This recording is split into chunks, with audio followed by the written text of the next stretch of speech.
तर विद्यार्थी मित्र आणि मैत्रिणींनो, राज्यसेवा पूर्व परीक्षेच्या दृष्टिकोनातून अत्यंत महत्त्वाचा असा शाश्वत विकास ध्येय निर्देशांक 2025. तर हा निर्देशांक कोण काढतं? तर संयुक्त राष्ट्रसंघाची सस्टेनेबल डेव्हलपमेंट सोल्युशन नेटवर्क हा निर्देशांक दरवर्षी मोजत असतं. तर हा प्रथम कधी मांडला गेलेला आहे? तर 2016च्या शाश्वत विकास अहवालामध्ये प्रथमतः मांडलेला आहे. याची मोजणी का केली जाते, कशासाठी केली जाते? तर जे 17 प्रकारचे शाश्वत विकासाचे ध्येय आहेत, जे की आपल्याला 2030 पर्यंत अचीव्ह करायचे आहेत, तर या ध्येयांमधील देशांची जी कामगिरी आहे ती कामगिरी याच्यामध्ये मोजली जाते.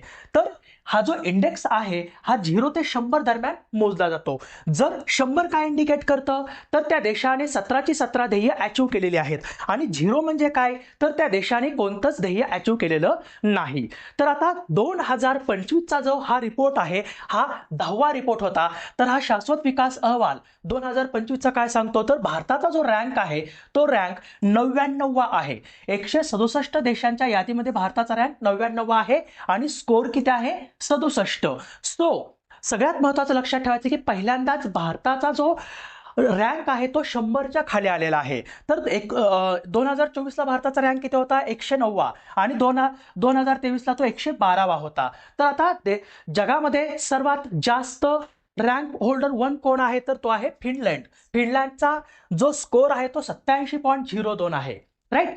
हे लक्षात ठेवण्याचा प्रयत्न करा. याच्यावरती तुम्हाला एक प्रश्न तरी पाहायला मिळेल. धन्यवाद.